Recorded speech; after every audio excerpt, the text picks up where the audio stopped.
he would never come to a scan because he thought if I come, then, the baby's not going to have a heartbeat. What we're about to talk about is exceptionally important. It's something that is very personal. It's personal to women and to men. Although, a lot of people think that this is directly related to women, obviously men feel a lot when this happens in your life. And I want to discuss this topic because I think so much is, silenced and so much is swept under the carpet. And even in this day and age, no one is really talking about this. And I don't know if you know the statistics, but 1 in 4 women miscarriage or miscarry. And I had no idea about this when I was going into, have my first child. I think my first experience with miscarriage was with my second eldest sister, Nicole. She was the first to fall pregnant in the family. So we were just super, super excited. I was quite young when this happened. I was living in Sydney. I already started to buy for this little baby. I had always wanted children in the family. So this for me was just beyond exciting. The first time I'm going to become an auntie. And look, we'd heard, you'd never tell work and never tell people until you're at least 14 weeks. So my sister was really good. She stuck by the plan. Literally on the day she went into her work, she was 14 weeks. She told everyone at her work. And then the tragedy of it was my parents were watching a movie in Double Bay at the time when there was a cinema in Double Bay, and I was at home in Balmain, and there wasn't a lot of mobile phones back then. This is over 30 years ago. And the home phone rang, and it was my sister, and she was basically telling me, a day after she'd announced it to everyone at work that she'd had a miscarriage. I just cried and cried and cried. I was uncontrollably crying. I had to wait for my parents to come out of the movie cinema. This was the first that this had ever happened in our family. So it was really, really devastating. And I took it so hard, for myself. It was my loss of, my little nephew or niece that was going to come into the family. And, we all took it really, really hard in the family because we didn't really know that it was something that was so common as 1 in 4 pregnancies and in miscarriage. So I suppose that was quite hard for us to learn and also really hard for my sister to have to go into work when everyone it started to filter through the office that everyone had heard that she was pregnant and they were excited for her. And then literally she had to come in and tell everyone, she had lost the baby. So that was my first experience, with miscarriage. And look, my sister went on to have 4 beautiful children and luckily, didn't have any miscarriages after that.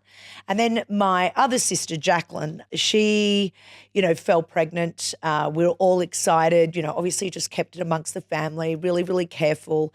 And she found out that, she had this rare sort of compatibility thing. It goes to do with, your blood types. And if you don't have a compatible blood type, then the baby will sort of like naturally abort itself. And so she had a miscarriage with her first as well. So I think, by the time that I came around to having children, one sister had already had 4, the other sister had had 3. So I knew what to expect. I knew that, you don't really tell people straight away when you're pregnant. We are really cautious because we had a lot of experience, with miscarriage. And I think, until it happens to you, you don't quite know how to handle it. And, we fell pregnant with Billy very, very easily. And, it wasn't a tick the box perfect pregnancy. I don't think any pregnancy is, but, luckily, I didn't have anything majorly go wrong. By the time I'd had Billy, I think in life you always feel, or I did as a woman, I always had this paranoia that I was never going to have children. I was never, even before I married Johnny, I said, Johnny, if we can't, have our own children, for me, it's really important. I want to be able to have children, we'll adopt, whatever it takes, we'll make sure we have a family. And look, some people choose not to have kids these days, which is absolutely fine. But for me, it was a major, major priority. So when I had Billy, it was really exciting. He was, the first boy born out of a lot of girls in the family and, was obviously our first child. And not long after I had Billy, about 9 months after, I found out I was pregnant again. And, thinking, well, not ideal timing. It might be a little bit soon. It was only 9 months after I had Billy, and I actually found out I was pregnant with twins. So that was really exciting. I thought, wow, I always wanted 3 children. How amazing. I've got one little boy, and now I'm pregnant with, twins. How fantastic. So I went through the usual scans, and I went for a scan one day. Both twins had strong heartbeats. It was early days.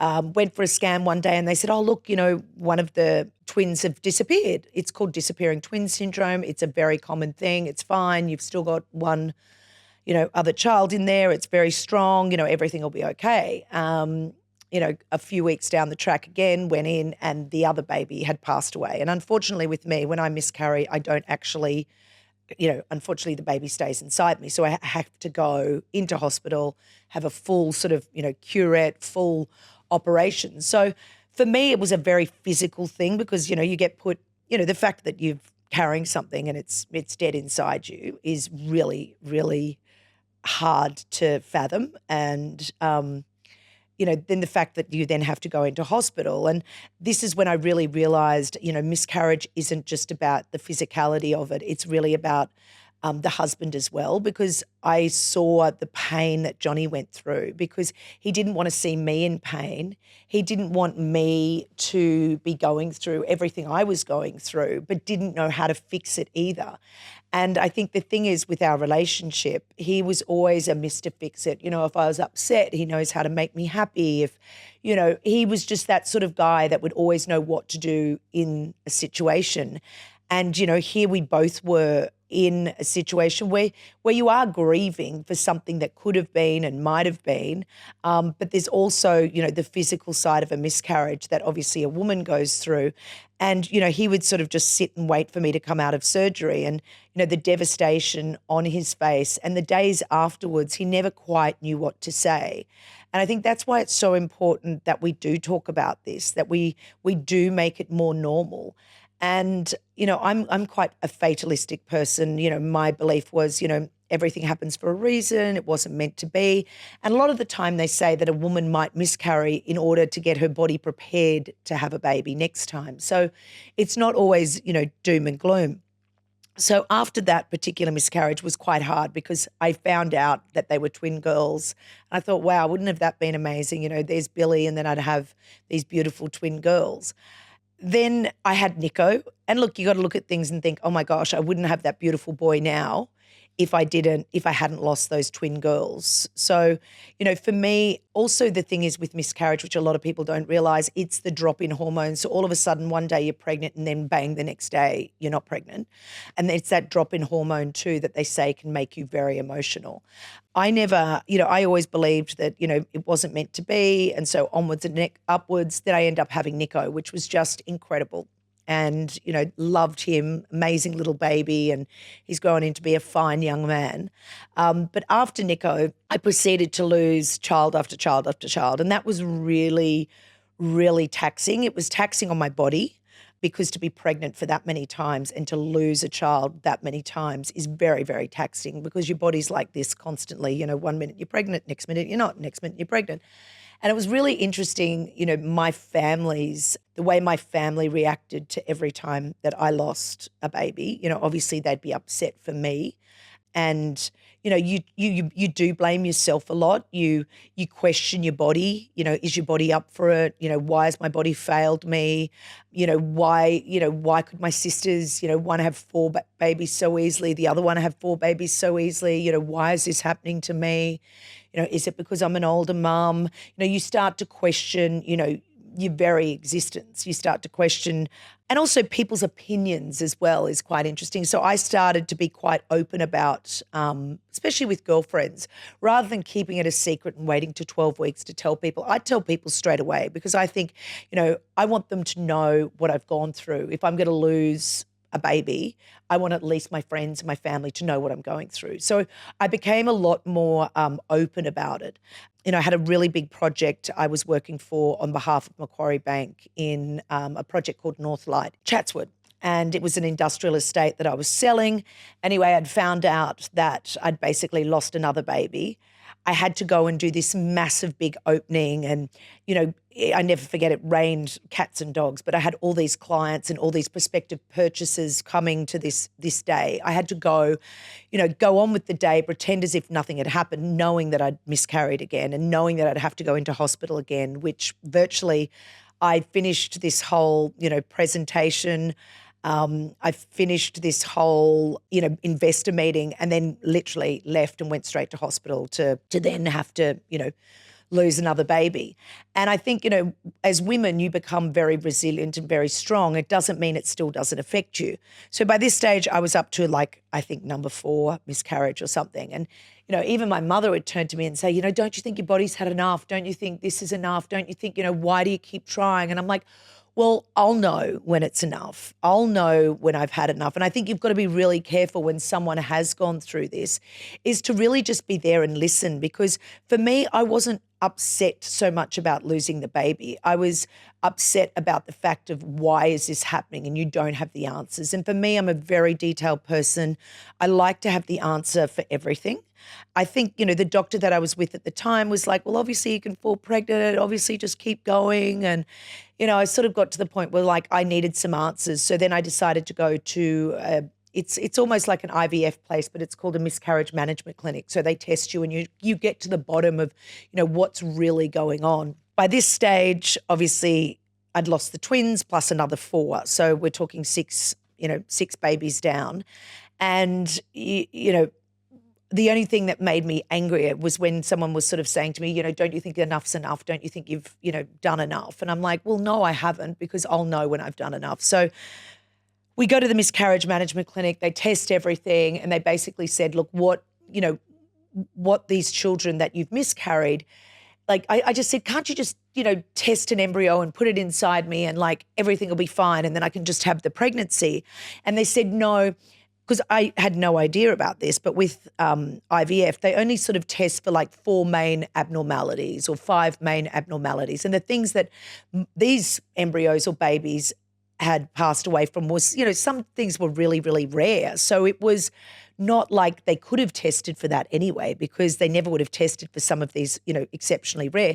And they sort of put it down to as well, I was really healthy. A lot of the time women wouldn't have even carried these babies, let alone, gone through to 16, 17 weeks. They would have lost them a lot sooner because the body naturally would have aborted them.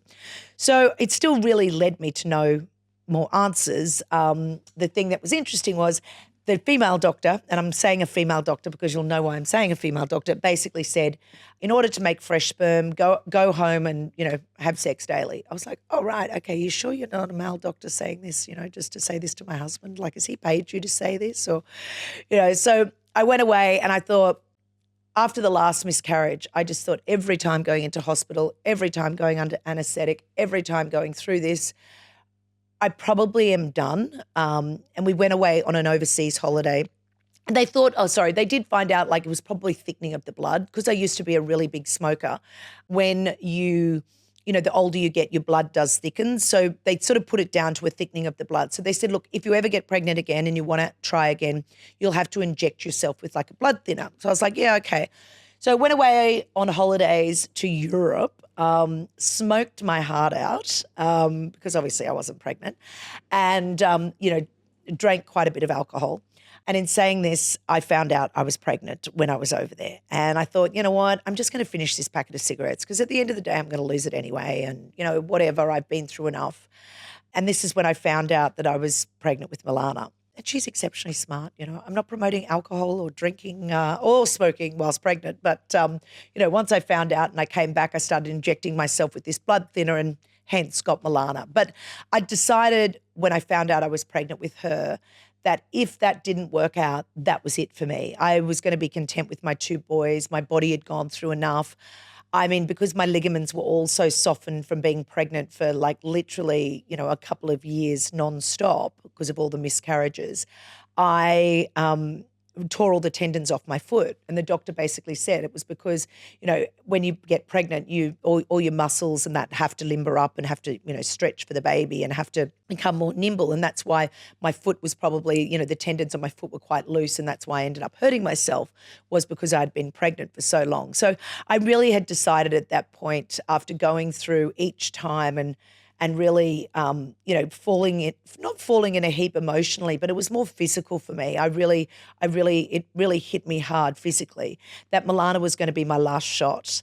And, luckily it turned out. So I think it's really important that if you're dealing with a friend or a partner, you can never make judgment as to, maybe your body's had enough or maybe you should stop trying, because I only think as a woman, you're the only one that can determine that. And as a couple, because I think a lot of people forget the man is going through just as much, if not more, because at least you're going through this physically. So you sort of feel the whole effects. Whereas, the husband or a partner really struggles with it because they don't know how to fix it. They don't know how to make you feel better.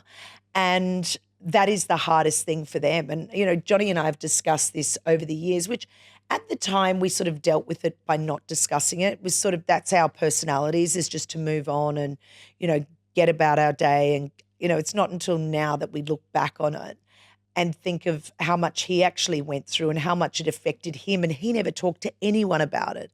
At least I had my family to talk to about it and my sisters and, how I felt. Whereas, and for me, not talking about it gave me a lot of power as well, because I felt I didn't want to break it down, because unfortunately I didn't have any answers. And if you don't have answers, what's the point in, rehashing things and trying to talk about it, because you're not going to ever get the answers. And that's what's the mystery about, getting pregnant. We spend most of our lives trying not to get pregnant. And then all of a sudden when you can get pregnant, and I've spoken to a lot of people that have done IVF and haven't been able to get pregnant, it's that fear inside yourself that you're never going to be able to have a child. You're never going to be able to have a baby. And look, some people go through life and that is their reality, which is exceptionally hard, for people to have gone through that as well. I know people that have tried on IVF for 12 years and then get a baby, on the 12th year. Obviously, there's been huge advancements in, IVF at the, now, that people can change IVF doctors. They might have a different technique that might suit you better. Then all of a sudden, bang, you're able to, fall pregnant and have a child. And it is such a gift. And it is, such a personal journey, for women and men. And I just hope that by listening to this, you know how to approach a friend about it. You know how to chat to someone about it. And it's a bit like grief. A lot of people don't know how to talk about it.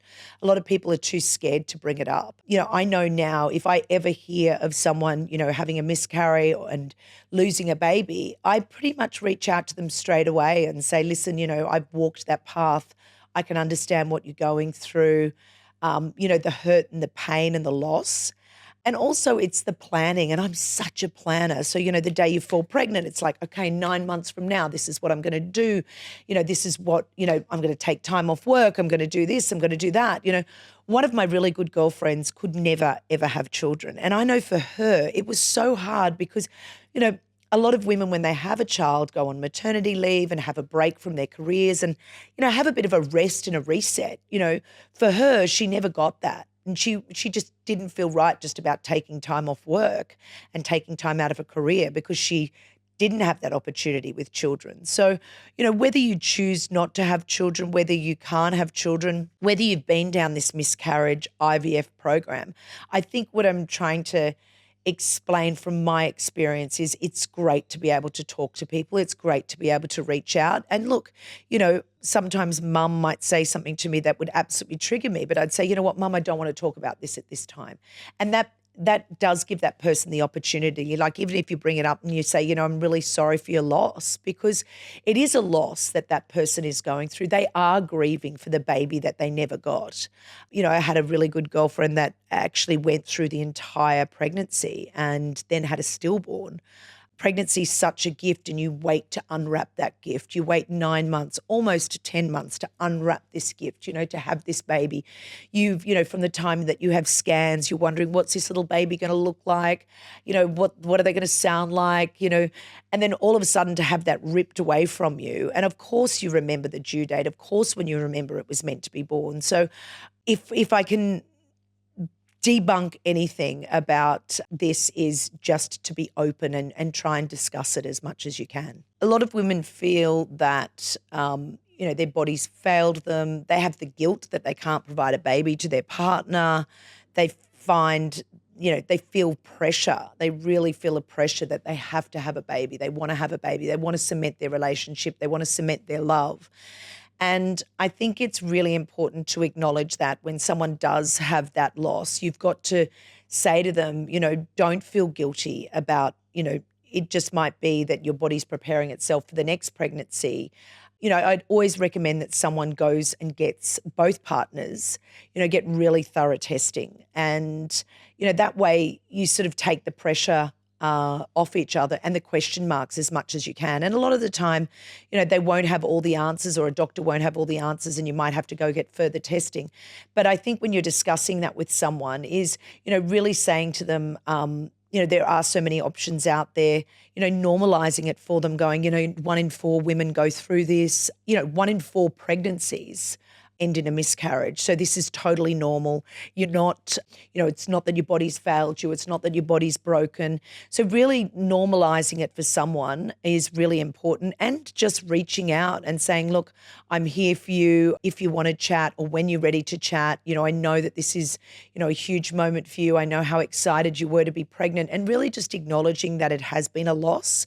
I think that's the greatest thing you can do for anyone. And even if you are a partner of someone that is going through that, is rather than the silence, because the silence can be seen as you pulling away from the situation, whereas I think being able to talk about it with a partner is really important. And I know, for Johnny, Johnny had talked about how upset he was as well, and sort of express his feelings. So, and really not second guessing how they should be feeling, just asking your partner, how does it feel for you? I know you're excited. And you know what? They mightn't be ready to talk straight away, and just say, look, I just want you to know, I don't want to push you in any way, but when you're ready to chat about this. And I found so many people being able to reach out to them when this does happen. It's so nice, because it's like in grief when you lose someone, or someone dies around you. Just that acknowledgement that someone else has acknowledged what you're going through. And, it can even just be reaching out via text, and when that person's ready to speak to you, they'll get back to you.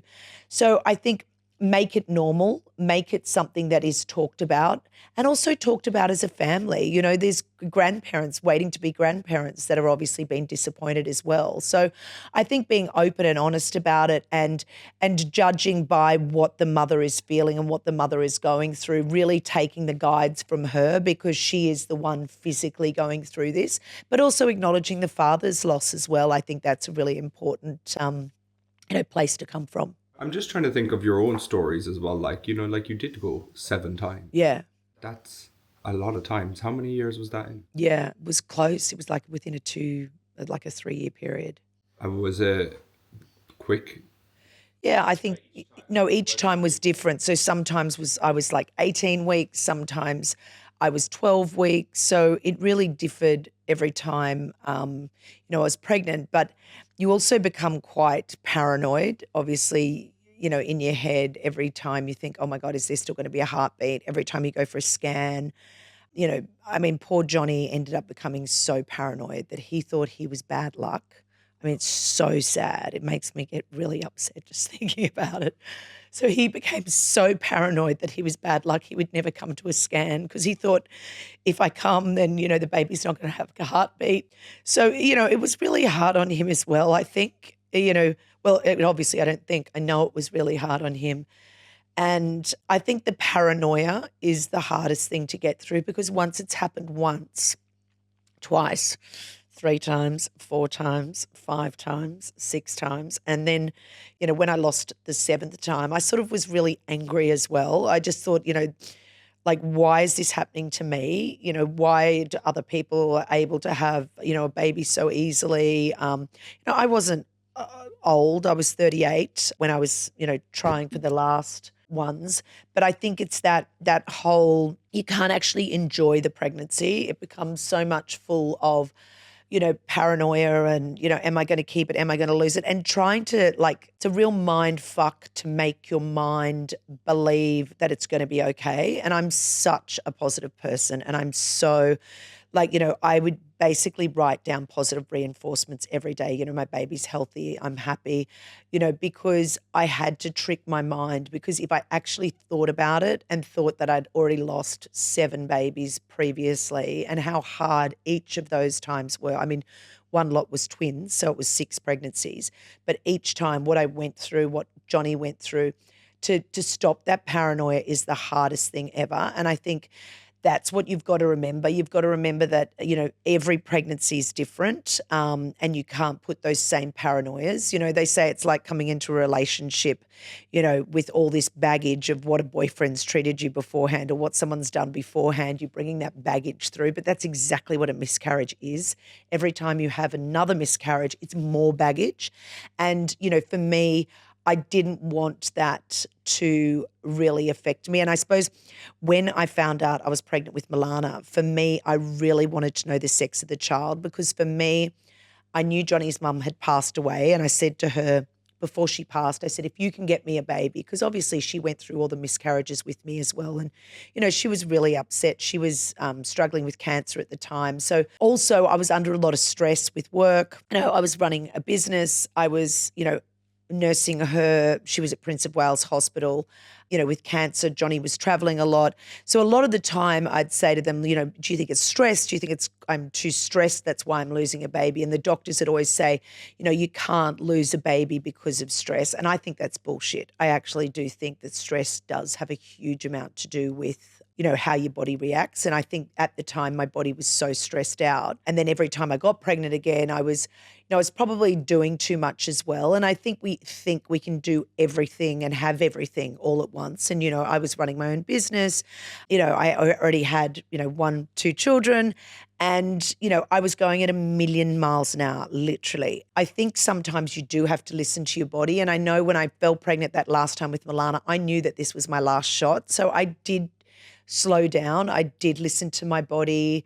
And I think that's really important as well. Obviously, you can't blame your body if you do relax and take things easier, but it is still stressful. There is a natural amount of stress that your body holds because you're so paranoid about losing that baby again. And, I was lucky enough in the sense that, I lost all of my miscarriages were prior 20 weeks. But, I know a lot of women that, have had babies that, are full term. So, having that sort of loss is then totally different because, that's when, funerals come into play and there's so much more going on. But I don't think regardless of whatever age or, whatever you go through, I think that loss always has to be acknowledged regardless, at what stages it's at.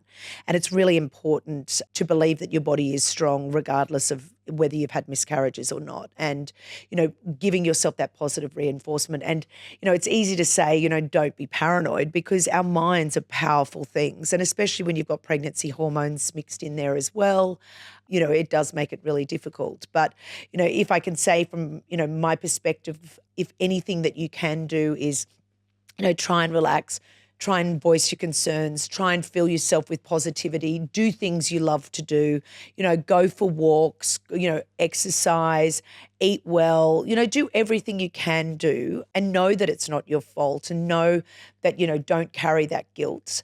And, discuss and chat about it with people because I think the most important thing is, which I didn't do initially, I kept it very much to myself. I never told anyone about my miscarriages. It was like I was almost embarrassed about them. I felt like it was too personal to share with someone. So I would go back to work and, I was still tired. I still wasn't feeling great and no one actually ever knew. And I think, after I'd had about, 4 or 5, I did start discussing it and it made it so much easier easier that I knew people around me knew what I'd been going through, and I found that really comforting. And even my work, I became, more open about it.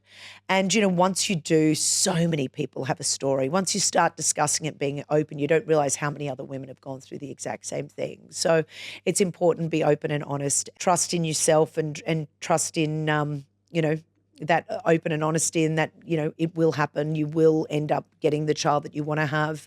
And if that doesn't happen for you, then at least people know and you've discussed it with them and people know your journey. And it's totally fine not to ever want children as well. And this is, the thing that I found very conflicting, when I was doing Housewives. It doesn't take anything away from someone else if they want to have a child and are unable to, or if it's not the right timing for someone, or they choose not to have a child. That is fine, but don't take that away from someone else if that's what they do want. And I think that's really important, that people go down that path going, well, you don't have to have kids, and you're making out that, it's so important to have children, and, if you don't have a children, you're not going to leave a legacy, and blah, blah, blah, blah, blah, and that's insensitive. No, it's not insensitive. But when I look at my mother and father and look at their legacy and their family, yes, it is their family, it is their children, it is all of those things. That's not taking away from someone else's legacy just because they haven't had children. So, yeah, let's stay open, honest, let people do what they want to do, but also acknowledge it when it hasn't been, the right road for someone, and the struggles that they've gone through. If you know someone out there that has had a miscarriage, is struggling to have a child, share this episode with them, because it might be, that thing that they need to start that conversation, to have that, talking point to go forward with. I am doing a few episodes on this, topic of, motherhood and, parenting and being a parent, because it does become such a huge part of your life. Obviously you have a child, for life. And there's so many things, that areas to do with parenting, doesn't matter what age your child is. So I think one of my greatest roles in life is a mother. I think I'm an amazing mother. And Milana? yeah, hello. What do you think about that topic? But you know what? It's something that you question yourself about all your life. And I think, there's so much to do with mother's guilt and working. And I want to unpack all of these episodes with you in the coming weeks. So make sure you subscribe and don't miss out. On a beat. I can't wait to chat to you next week. Where did you get on a beat from? I don't know. Where the hell?